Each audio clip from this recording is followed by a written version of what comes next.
Not be aware from a very, when he's a young boy, younger than this boy here even, he was in traditional Gurukul. So you may, especially from India, they hear some of these stories, and maybe in America you see the Asian stories of the little boys in the karate schools, right? So he was in the Vaishnava Gurukul from a very young age, about 5 years old. Trained in all these things we'll talk about today and many, many more. So, of course, he came to Atlanta about 12 years ago. And we're very fortunate to have someone with such experience and knowledge in all these subject matters. Not just that, but PC, yoga, and so many other things here too. So, again, just nice. Welcome to Vedasarya. Haribo!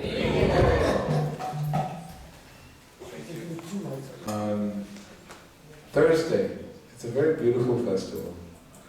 It's a day when we worship a big beautiful hill. And that hill was the life and the soul of this beautiful little town called Vrindavan. Everything they could ever want, they got it from this hill. Fresh water, fruits, beautiful grass for the cows, beautiful caves for the children to play in. And so there's beautiful 8 verses. You have internet? Yes. So there's 8 beautiful verses. They describe this beautiful mountain and how if we surrender to this simple path of simple living and high thinking, you can actually achieve everything. So we'll sing this very beautiful 8 verses and we'll sing it very slow. So even if it's your first time to hearing a foreign language, you may be able to follow because we're going to sing it so slow that I might actually put you to sleep.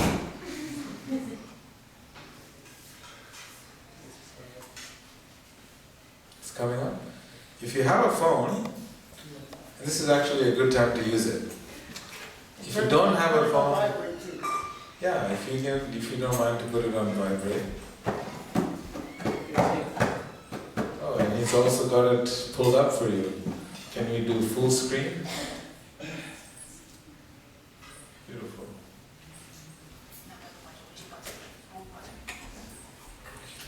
Are you both here for your school project? We are. Okay, cool.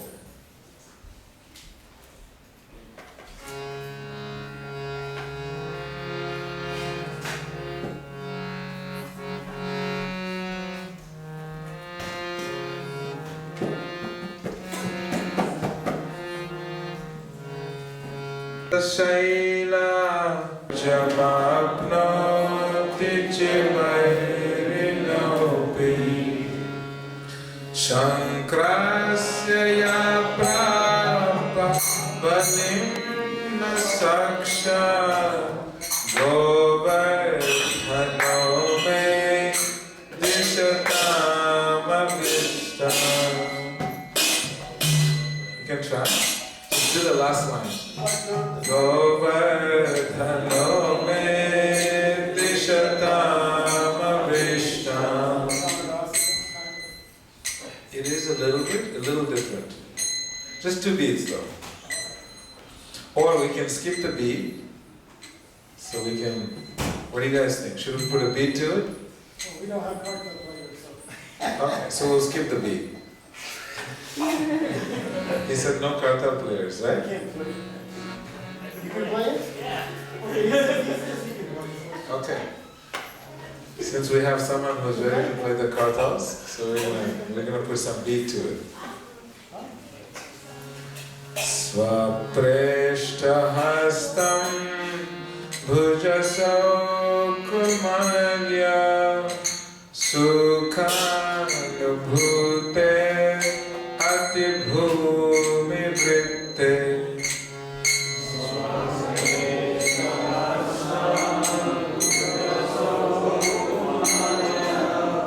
sukhanubhute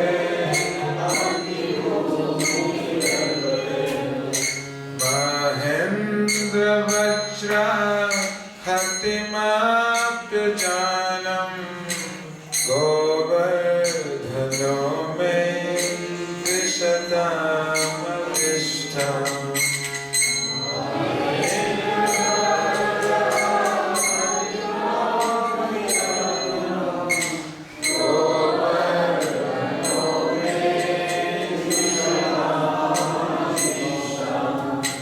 Yatraiva Krishna Vrishabhanuputraya Danam Grahitum Kalaham Vitene. Yatraiva Krishna Vrishabhanuputraya Danam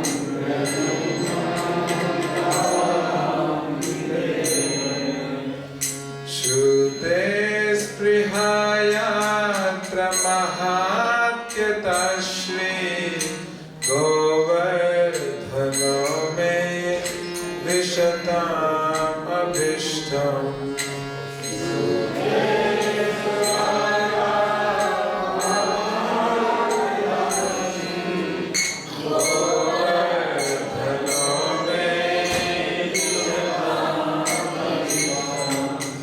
Snatva Saraswat Susamirahasti Yatraiva Nipati Paragadhuli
Haridasavarya Padashrayam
So thank you so much for making the effort.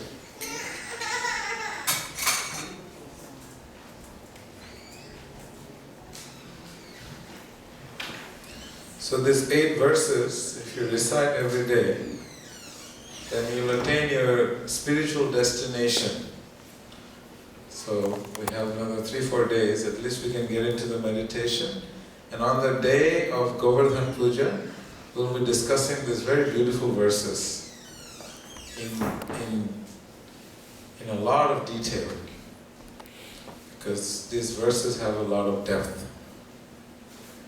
So today what we wanted to do, is anyone else here for the very first time? Yes, and what is your name? Peter. Peter.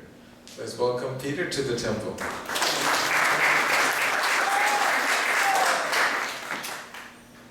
So one of the devotees asked me, he said, Vedasarya Prabhu, there's so many activities, so many devotees are doing, and is there any way you could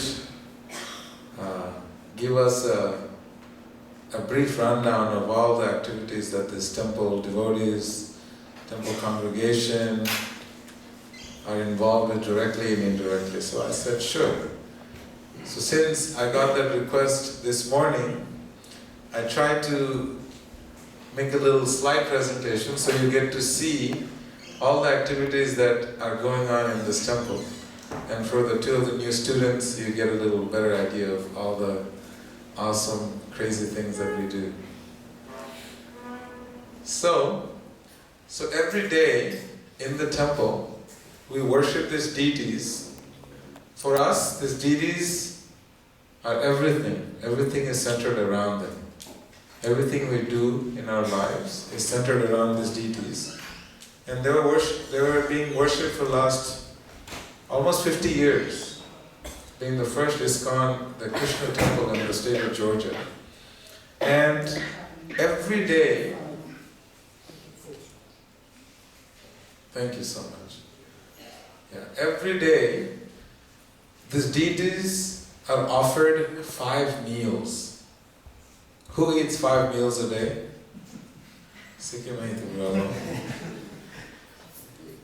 So you really have to make sure that your health is good in order to have 5 meals. So Krishna, we feed him 5 meals a day, and we have 5 pujas. 5 times a day we offer him arati. Did everybody know that? 5 offerings and 5 arati every single day. Normally in churches you'll have Sunday worship. It's once a week, but in this temple we worship him 5 times a day, and we cook just for him 5 times a day. And the reason we do that is because we want to show our love for him. When you love someone, then you make all the effort and all the sacrifice to do things for Krishna.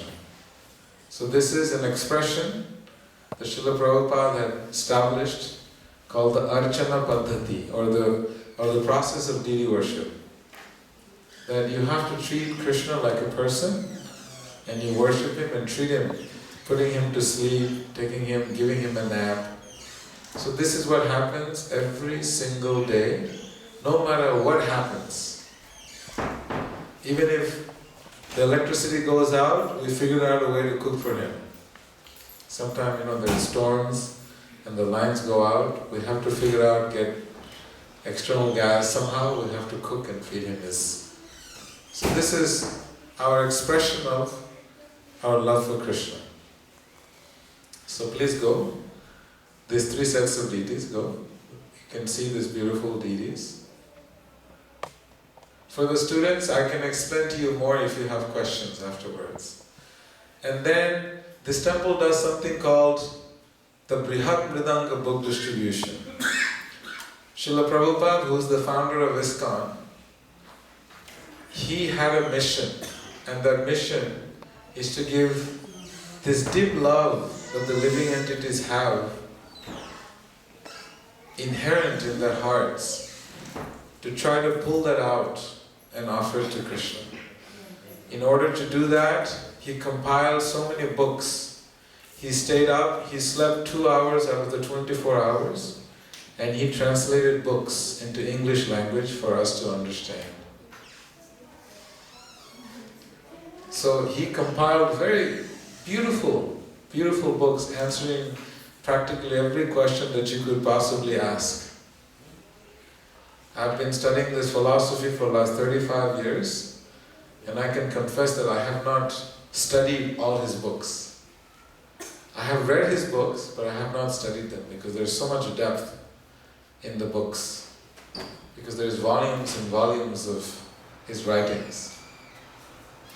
So we can see, go ahead, and this is done by individual devotees and groups. They go out in the streets, and you can see approaching people and giving them books, setting up bookstalls, wherever they meet them, nook and corner, every city, town, wherever they can, you can see this person is taking a whole box of books. And this is a path of spiritual practice that anyone can adopt. It doesn't matter what caste, creed, what race you're in. This is all about the soul deep within us, within this human body. Can you see? Yes, keep going. This is book distribution. Different devotees, they set up book tables in different parts of the city. We don't aggressively approach anyone, we just, if they want some spiritual knowledge, we provide it to them. So that is the book distribution. And then we have something called Bhakti Vrikshas. Bhakti Vrikshas are spiritual groups in different parts of the city. Where, say for example, if you live in Alpharetta, which is about an hour and a half sometimes, give or take, on traffic, then it's very hard for you to come here in the weekends. You can come here Sundays, but you can go to that little satellite group that we have and gather together and have spiritual discussions. So those are called Bhakti Vrikshas. Go back. One at a time. Go backwards. Moving forward. Yes. Can you go to the first slide? So here, this is a group in Cumming. At the border of Alpharetta and Cumming, because somehow there is a high population of people who are interested in this spiritual science. So there is a group of devotees that lead this program, headed by Gaur Keshav Prabhu now. It was originally started by Pravir Prabhu. And they have programs for the children as well. If you notice, what happens is, those of you who have children, if you go to these events, then you're worried what will the kids do. So every one of these Bhakti Vriksha programs, there is program for the children as well. Okay, this is in Cumming. And then this is in Dunwoody and Marietta. No, sorry, Dunwoody and Sandy Springs, done by Satchiprana Gaura Hari Prabhu. Keep going. And this is a group that is run by, this is in Alpharetta, right? Marietta. This is in Marietta, run by Adi Gadadhar Prabhu. And then this is another picture of his group. Go. And then we have, this scattered, we have another group in Shambly Tucker. And we started that group. This is the group from Shambly Tucker. So whatever part of town you're in, Marietta, Alpharetta, Cumming, Dunwoody, Sandy Springs, there is a little group for you to connect with. You go to the next. And then this is Shastrakrit Prabhu. He has one in Stone Mountain. He has, everyone in this group has about 60 to 100 people in each and every one of these groups. And then in attendance you get about 25, 30 in each and every one of these groups. And these are all newly started groups, so everyone can join. And this is another group in Marietta. This is run by Veera Prabhu. And the interesting thing about this is everyone that's leading these groups, everyone is in these groups, they all have work, they all work regular jobs, and they still make time in the weekends for spiritual activities and spiritual discussions. Can we go next? So we have a total of 7 Bhakti Vriksha groups. Coming, Alpharetta, and one at the border, and then we have Dunwoody and Sandy Springs, and then we have one in Stone Mountain, and then we have one at Georgia Tech. So then, here, can you go back? This is the student outreach. So there's a lot of students who have curiosity about knowing more about the Vedas, knowing more about the philosophy. And Prabhupada always emphasized that a student, he's equal to 10 non-students. And the reason he made that metaphor is because they feel the students have that drive. If they take up spiritual practices, then they can influence at least 10 people in society. So he wanted that we should reach out to students. So here we have one of the Iskcon sannyasis, Brahmapada Swami, giving a talk at Georgia Tech. Next. There's a lot of Q&As, they have a lot of questions. So the students are asking questions to Maharaj. And also with the students, what we do is, we have a camping trip that we do almost every semester, organized by the president of the Bhakti Yoga Club at Georgia Tech. And he gathers the students who are very curious to know about life and what it is to be a yogi. So we get to hang out and have a lot of philosophical discussions and at the same time have fun. He has a very good balance of how to do this. So this is a trip that we went to Mississippi. We drove about 7 hours. We went there and we camped out in the grounds. We studied the previous picture. This is a picture where we're studying herbs. There is a family there that have been studying herbs for 50 years. They have written books. They sell the herbs all around the United States, and they provide training for students. They run camps, giving them education and training about how nature has provided so many resources for healing. So the students are getting a live tour. It's a walkthrough in the forest, trying to study each and every herb. Go for the next one. This is us doing some yoga. This is called the pranam asana, or the asana, the pose for showing respect to others. Go, next. And then we also had this monk who has dedicated his life. His name is Devamrita Swami. He graduated from Yale and he decided that he wanted to dedicate his life for a spiritual cause. And so he was invited by the Bhakti Yoga Club to come and spend some time and have some dialogues with the students. So this is him at Georgia Tech. Go to the next. And this is Helena. She is a grad student at Georgia Tech. We took another camping trip to Gitanagari Farm, which is a farm situated in the middle of the Amish community. Very beautifully located. Strong spiritual vibrations. There's a lot of spiritually minded people that live there, and they live a sustainable community life. So we went there with a group of students, and we learned how to have respect for animals, that all living beings have life. So this is us going there and petting these little calves. Next.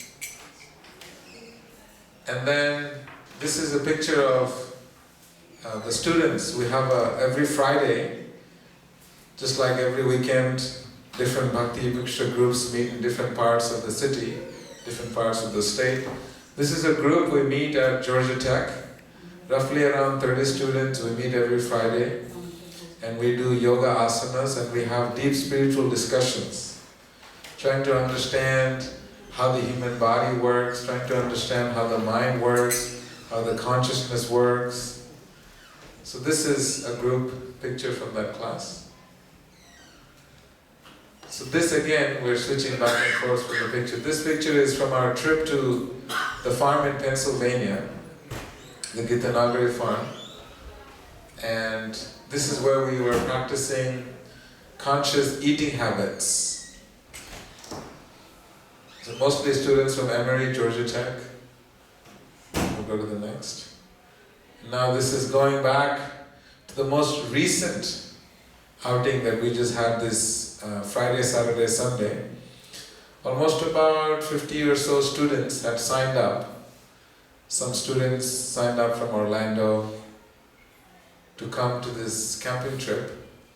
It's a yoga camping trip, but it's not just doing poses, it's knowing the philosophy of yoga and learning what it is to be a yoga and living that life just for 2.5 days. So we went to a place called Foster Falls, and the things that we studied on this trip was very sweet. And 30 students, those are the die-hard students who the weather was really bad, it was raining and cold. 30 students that decided no matter what, we're going to make it. So we made it to this beautiful camping site. We camped out.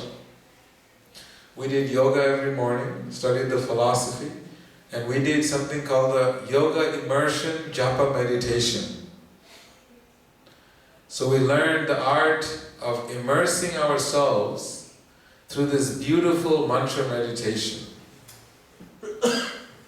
And this mantra, you can repeat after me, it's a very beautiful mantra that actually deals with aligning all the energies in your body and centering it in your heart. So can you all repeat after me? Hare Krishna, Hare Krishna, Hare Krishna, Hare Krishna, Krishna Krishna, Krishna Krishna, Hare Hare, Hare Hare, Hare Rama, Hare Rama, Hare Rama, Hare Rama, Rama Rama, Rama Rama, Hare Hare, Hare Hare. So every day our yoga class would end with a half an hour or so meditating on this beautiful mantra. And then we used to go on hiking. After breakfast, we had to go hiking into the mountains and into the caves of Foster Falls. So this is where we're right in front of the falls. Go ahead, next. Oh, pictures went very fast. Next. This is a picture of the yoga students from different universities that went and joined us for this beautiful yoga retreat. Next. Okay. This is another picture of the class, the group that we have at Georgia Tech every Friday. We missed a lot of beautiful pictures from this trip. It's not on here. But so on this trip, we learned the importance of conscious eating habits. Many of you may think, what is conscious eating habits? Normally what happens when something is given to you, you only eat when you're hungry. You wait at the very last minute. And at that minute, you try to make a quick decision what you're going to eat. And whatever is the closest thing, the easiest thing to do is what you're going to do. So what we try to do in this practice is trying to understand the source of our food. Where does it come from? What is the consciousness of the person that sowed the seed for production? We discussed how society today, capitalism is driven by greed, and the very core foundation where it all starts, it starts with our food. If we see, for example, factory, mass industrial farming, there is no heart. They go with big machines, they plant everything, they cut everything, and they package everything, and you get it in a little pack. If you look at the mid-industry, it's the same situation. Everything is treated as a commodity to optimize the profits for the companies. So in this, we learned how in yoga life, you should see what you're eating. You have to make sure to see what is the consciousness of what you're eating. We were discussing big long debates every night over the bonfire, importance of vegan eating versus conscious eating, non-violent eating, meat industry versus not meat industry. And all the students had so many wonderful things to share. And they themselves, after the debate, 30 students, each and every one, on their own, decided that they wanted to be conscious eaters. Which means the source of their food should not be fear, should not be violence, and should be cooked by themselves with a lot of love. Everyone here, if I were to ask you, who's the best cook in the world? Who would say their mother is the best cook? Raise your hand if you think your mother is the best cook. Those who don't think their mothers are the best cook, raise your hands. See, only a few. But majority will say the mother is the best cook. If you understand why the mother is the best cook, is because when the mother goes out to cook for you, she has an intention to provide you the best. She will sort through the vegetables to find the most nutritious vegetables for you, and she will read every single label to make sure there's no contamination that will go into your system. And then when she cooks, in her mind she is thinking that my son, my daughter, my child should be nourished. May he become very intelligent, sharp, kind. All those are thoughts in the mother's mind when the mother is cooking. So when you eat that, what do you become? There is a very famous saying in English, you are what you eat. So this is what this yoga practice was all about.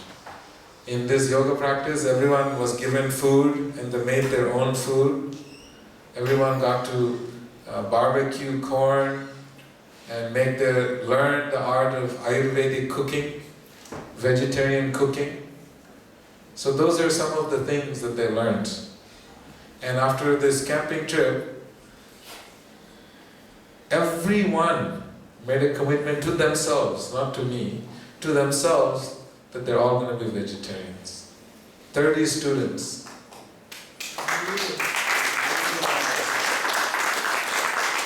Our intention was not to make them vegetarians. That's not why we went there. Our intention is to stimulate thought and stimulate dialogue. So this is what happened from that trip. Next.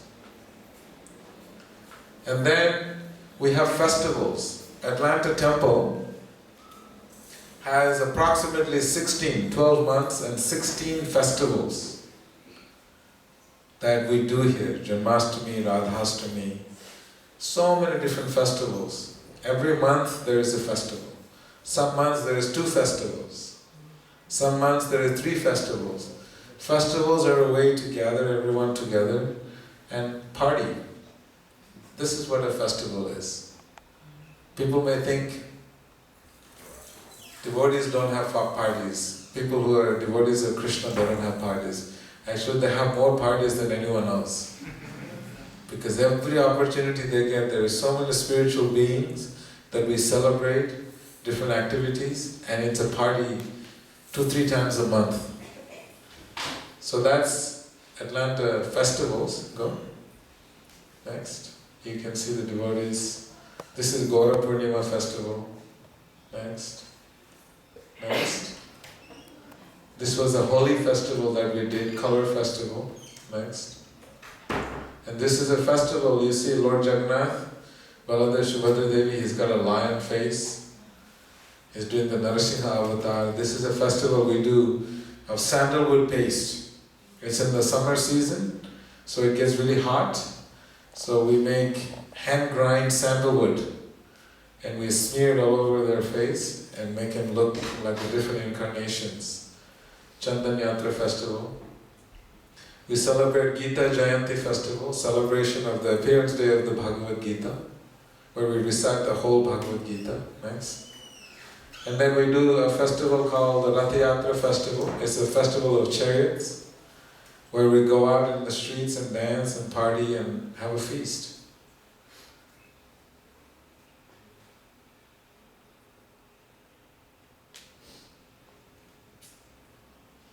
Everyone looks happy. We pull the chariots through the streets of Atlanta. And then we have a feast where we go out and freely serve thousands of plates of food. You see some of the young people, they seem like they're happy with what they got. Next. And every year, we always manage to attract so many saintly monks, saintly devotees, sannyasis who come to Atlanta, and we get to hear about the deeper meanings of the spiritual life and the spiritual practices and learn more about the spiritual values that we can inculcate in our lives. So here we see Bhakti Chara Swami. Next. Next. Next. There we go, a lot of festivals, 16 festivals. And then, can you go back? Just go a little slow, yes, there we go. And then we have something called Food for Life. Srila Prabhupada, this saintly person sitting right here, he once saw from his balcony a group of children fighting with dogs in a trash can for food. And it broke his heart to see that there are people who are living in big, big high-rises. Right next to it is a dumpster. And there's dogs going there looking for food. And there's also children fighting with these dogs over trash to eat some food. So this broke the heart of Srila Prabhupada. How can humanity be so heartless? So he started something called Food for Life. And here in Atlanta, we started this about 2 years ago. Very humble beginning. You can see we only had about 2 or 3 volunteers. And it was a little rough. We didn't have a budget, how to do it. We didn't have, the whole idea was new. And then it started growing. More and more students kept getting involved. And it is almost fully run and operated by Georgia Tech students. Go back to the first picture. So here you see, this is a company. Now we have different companies that are partnershiped with this Food for Life. We have a kitchen in the back. So many different temples, religious temples. We recently had, this is a company called, I forget the name of the company, but anyway, they provide some special IT services. So they're about, it's a small 20 people company. They all came, the whole company came, sponsored the food, they came and they cooked personally and they went out and they distributed the food. And then there is another organization called Vasavi Seva Sangha, which is primarily a group of Indian families from a Vaishya community in a particular state called Andhra Pradesh. There are roughly around 500 of those families. So they have their own community and they also value this importance of service. So they come and they serve. And then we have the Sai Temple. I don't know if any of you know Sai Baba. Anyone heard of Sai Baba? Sai Baba is another temple in Atlanta. The whole board of directors and their team, they all come together, they all cook, and we all go downtown and distribute this prasadam, this sanctified food. Recently we also had the they have an Iranian community in Atlanta. They all came together and they helped to cook and serve the food. So, giving out food, what he envisioned, there was no color, there was no sect, there was no caste. Everyone should give out this prasadam to everyone. We have a group from Pakistan called the Aga Khan Foundation. And they are mostly mercantile class. And they are very prominent in Atlanta as well. They have a big foundation. So they are now trying to see how they could come and participate on a weekly basis to do this kind of service. Keep going. Next. Next.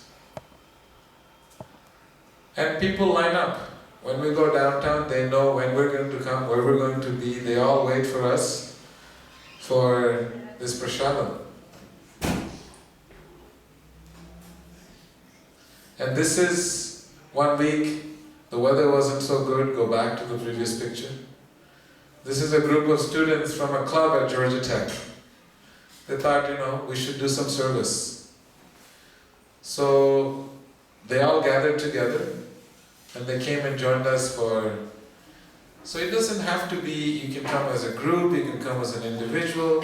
Service can be done by anyone or any group. It has there's no restrictions on it. Next. This is another group of awesome people. Every week we take a group picture for all the people that come to volunteer so that we can inspire each other to do service.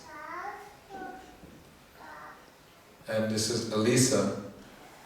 And they just have so much fun. When you serve others, this is what Krishna consciousness means. This temple represents bhakti. And the word bhakti means love. So bhakti yoga is what we practice. So it means the yoga of love. So yoga means to connect. So to connect through love is what we practice. This is what this temple represents. This is what the philosophy here represents. How to connect through love with each and every one. Go next.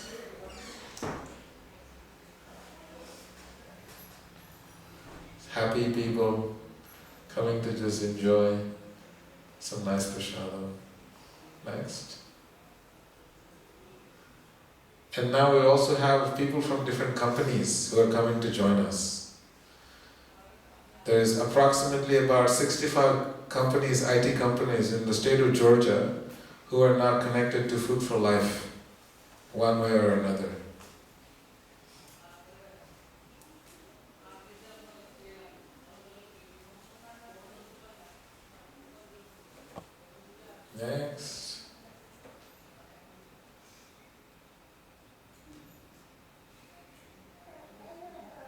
Some people bring their mothers and their children. It's so sweet. So anyway, that was Food for Life. And we provide nice prasadam to everyone. And then we also have something called the Sunday School. All the parents who have children, one of the biggest fears for Indian parents that come into this country is that it doesn't become a fear till the children become teenagers. So when they come into this country, the husband starts working, the wife starts working, the children are put into schools, and sometimes not selected to be the best schools because Indian people, we like to save money for the future, for the children's future, but then we put them in schools, and oftentimes when they start hitting teenage years, they will turn their cap to the side, and they have big headphones, and they're awesome at rapping and listening to all kinds of music. So when they come home like that, then the parents start to worry, oh my God, what happened to my kids? And sometimes it's a little too late, because there's a huge disparity in the parents' cultural values and the children's cultural values, because they have adopted American culture. So this disparity causes dissent within the family, and sometimes the children decide, you know, I'm 18 now, I don't have to put up with this. See you later, Dad. And the parents are heartbroken, and damage is done. So the Sunday school, it provides for the parents, because they're busy working. In the weekends they have to do shopping and catch up on things. In the weekends when they come here, they can put their children in a Sunday school. They will study the Vedic culture. They will understand the importance of sacrifice, what is humility. They will understand why they need to respect elders. They will understand why they need to be grateful. They will learn Sanskrit. They will learn so many beautiful spiritual values. It's basically to build character. So this is why we have a Sunday school. You can see this Mataji is, can you pause? Yeah. Urjeshwari Mataji, is she here? Yes, the class. She's in class, sorry, that's what's going on. So she's extremely talented. She's naturally gifted with children. Before she started doing the Sunday school here, she used to do a school on Skype. So about 50-60 families all over the state of Atlanta, city of Atlanta, they would have Skype classes for the children. So we asked her, instead of Skype classes, can you do virtual, instead of virtual classes, actual classes on the premises. So she agreed. So she's running here a Sunday school along with many other teachers.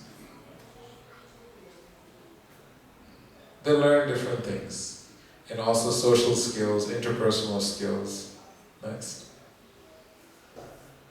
And then, part of the temple, what happens is, there are people who are curious to know about us.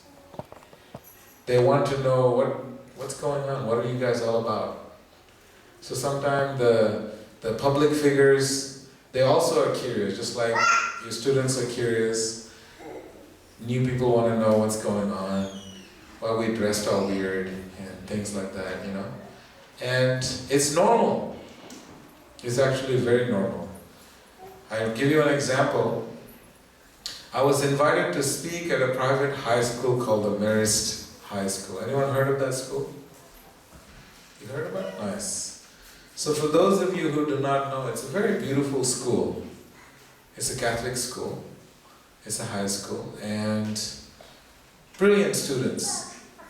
So I was invited to speak on Hinduism. So I went dressed like this, and I stood in front of the kids. Instead of me giving a spiel, which most teenagers don't like to hear anybody talk. Nobody likes to hear other people talk. So I stood there and I said, does anybody have any questions? to start up the discussion. And about 7, 8 kids raised their hand. So I asked the first kid, so what's your question? He said, what is that bird poop on your forehead? A very sweet question. And the teacher was covering his face because he was like, oh my God, I can't believe he just offended a priest. And I just had a good laugh with him. And we all had a lot of fun. And then I explained to him how this body, they all believe that Lord Jesus Christ resides in their heart. And I said, if Lord Jesus Christ resides in your heart, then your heart is a temple, is a church, right? And he said, yes. I said, okay, so then do you decorate your church or do you desecrate your church? I said, no, we decorate our church. So that's why I decorate my body with these beautiful symbols all around. And we went on and on and on, a lot of beautiful questions. And the teachers was like relieved that, I didn't take any offense, and we just had a lot of fun. So, similarly, there are people who want to know more about Iskcon and, come and ask questions. So this gentleman right here, you're going too fast, what was the picture before this? So this gentleman right here, he's a US congressman from Chicago. He is from the 8th district in Chicago. He happened to be in Atlanta doing some fundraising campaigns. He wanted to know what Iskcon was all about. So his campaign manager got a hold of us and we said, yeah, sure, we'll be happy to meet up with you and have a little chat. So he came to the temple. Here he is, asking me a million questions. Next. Here a little picture with us. Any more? Next, go to the previous one. So then he wanted to do an arati. Although his ancestors are from India, he never got an opportunity to really study his culture. And so we sat here for almost an hour and a half. We had a nice chat, we talked. He wanted to do a puja, so he did an arati. And then he went back to do his business, to go out on campaign and do fundraising events. So this is him. Next. And some of you know, her name is Tulsi Gabbard. She's from Hawaii, and she's also a congresswoman. She also happens to be a Hare Krishna devotee. Her parents are devotees, initiated by Srila Prabhupada. And she was on the campaign with Bernie Sanders, and she was hoping to get the vice president's ticket in case he got nominated, but that wasn't in the cards, didn't work out. So she saw another young man. We went and I met her like 4 or 5 times. She came to the temple, and she also wants to know why. Interesting questions like why not many more Hare Krishnas are joining politics. So we had a lot of interesting debate about that. How we are non-political. She chose her path to get into politics, but as a spiritual group, we are non-political. We only take the side of Krishna. Okay, next. This is a lady. I think you have seen her. Yeah? Anyone has seen her? I was told that she is running for the governor for the state of Georgia.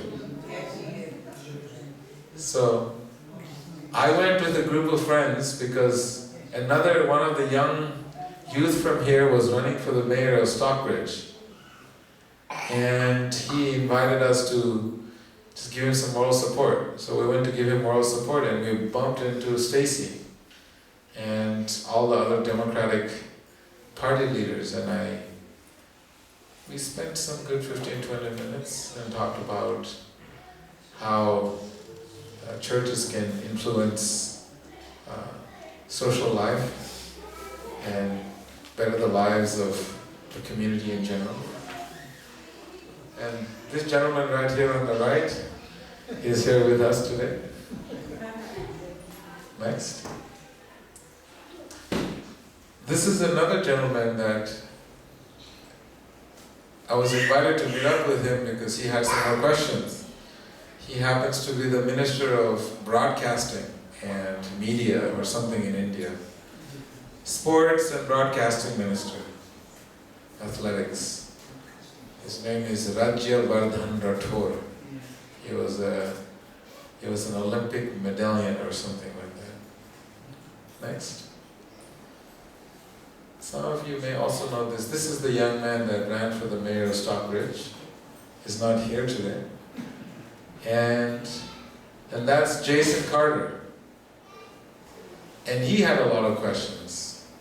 So, our service is whatever people have questions about what we do, then we are happy to tell them what we do and what we don't do. Next. This is the whole crew. Next. That was a famous jazz singer from Atlanta.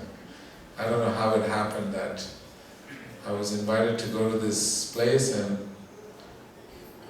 speak a little bit, and then she was like, hey, can we take a picture? And I was like, sure.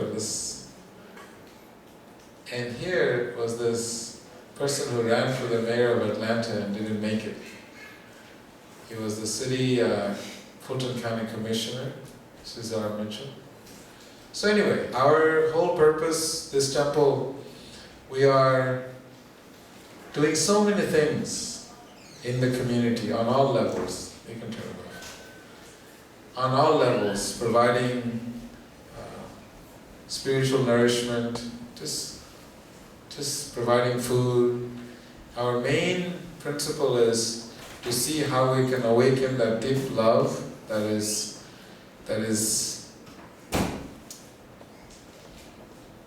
fossilized with so many other material impediments, and how to move those impediments in our hearts and fully love Krishna.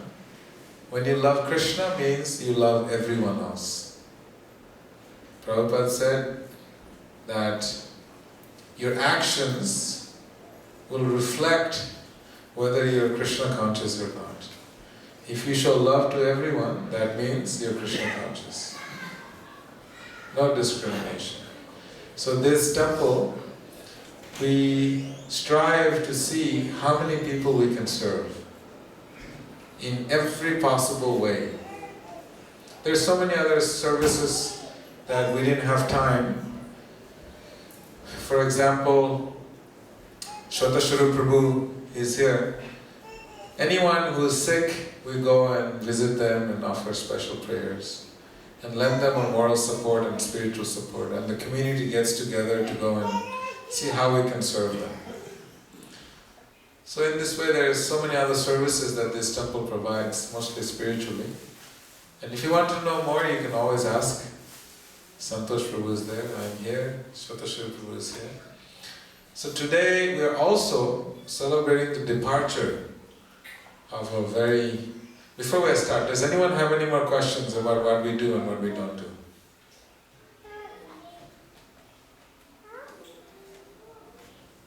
Anybody would like any more clarifications? Okay, so then I just wanted to keep you informed of the activities that are going on. Any one of you are invited to any one of these activities. Everything is open. You can come on book distribution, you can come on Food for Life, you can come to the home programs, and if you're not part of any of the spiritual satellite centers all around Atlanta, you can join one of them. We'll be happy to connect you with one of them. So today we are also celebrating the life of a very important part of this community. Her name was Daksha Behan. She was a devotee for almost 30-40 years of her life, connected to this temple. Minal, you saw him on the picture. He grew up here. He spent all his life. His parents brought him here, and she tried to instill spiritual values into his life. And she has 2 other daughters, and I met them and the grandchildren. You can tell that they all have spiritual values. And normally, when we look at spiritual values, it actually starts from the mother. Women are the backbone of society, not because they sit at home and cook.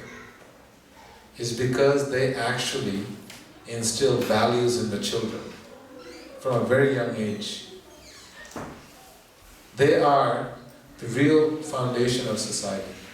If the women don't teach values to the children, forget, the father will never teach, because they don't have time. So, Dakshaben spent her life, while her husband was working, she spent her life teaching the spiritual values to the children. And we celebrate motherhood because of that. Because they play a very important role in their life. It's called the formative years. When you study psychology, they will talk about the formative years of a child's growth. What to eat, what not to eat, how to say sorry when they make a mistake, say thank you when something nice happens, and learn to appreciate others, and learn to pray, learn to respect other animals, other students, other living entities. These are all values that the mother teaches. Whether we like it or not, whether we give them credit or not, it's a fact. That's why mothers play a very important role. And this lady, this devotee, Dakshaben, she did that. I went with her on a trip, just like we do trips with the students, we also do trips with families as well. We gather together and we go on camping trips. We go on road trips. So I went on a road trip with her and her husband and a few other members in the community, and I got to know her. This woman had no malice in her heart. And you can talk to the children and they reflect, they're a reflection of her. They have nothing bad to say about anyone else. It just shows, like father, like son, like mother, like son, this common saying that you have heard, it's because of the spiritual values that are transmitted to the children. And so, a year ago, she left this world, leaving 3 children and 2 grandchildren behind. And we had a very nice celebration. Last Friday was the day. We all came to the temple. She loved to come here to the temple and just pray in front of the lordships. The family came, we did a very nice kirtan, and then we had some nice spiritual discussions, because that is what she valued the most. They're from the mercantile family, so they understood business, but there's something above that, which is learning spiritual values. So today is a day where the family together, they wanted to feed all the people that come to the temple. In Vedic tradition, whenever someone leaves this world, you have to feed everyone. Whenever someone is born, you have to feed anyone. Whenever you buy a new house, you have to feed everyone. Whenever you cut your hair first time in your life, you have to feed everyone. The first day you go to school, you have to feed everyone. So this feeding is very important, because through this feeding, then people become satisfied, and they give you, in turn, they give you a lot of love and share appreciation. So this is very important. So here today, they're sponsoring this feast, because this is what would make their mother very happy. And an interesting thing, I know time is up by 10 minutes, so I'll just take 2 more minutes.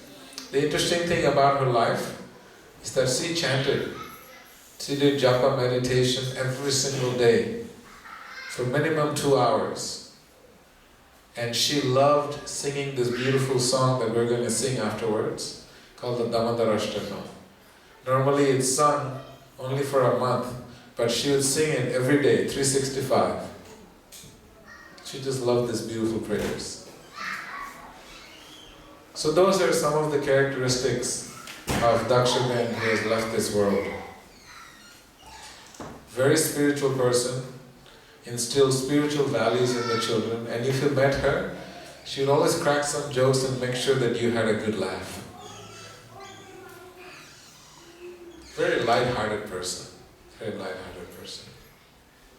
So today, we are not mourning her departure, we are actually celebrating her departure because she left this world in this auspicious month of Damodar.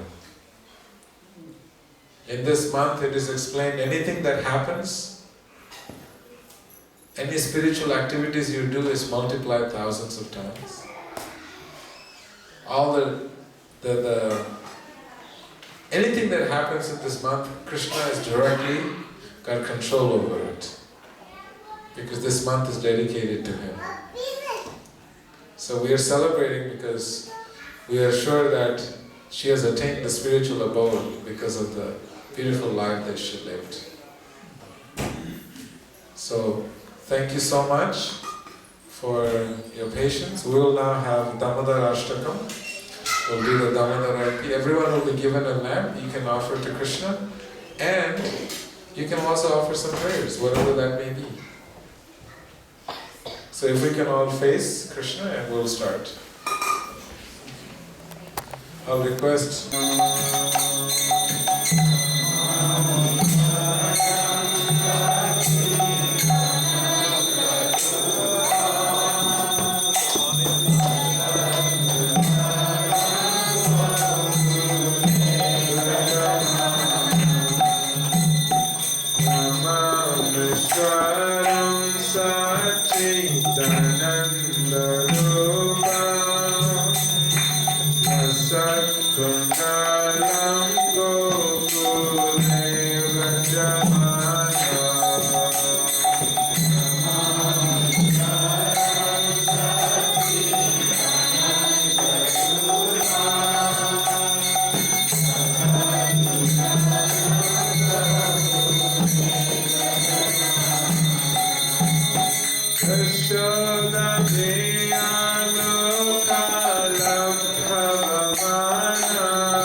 Moksha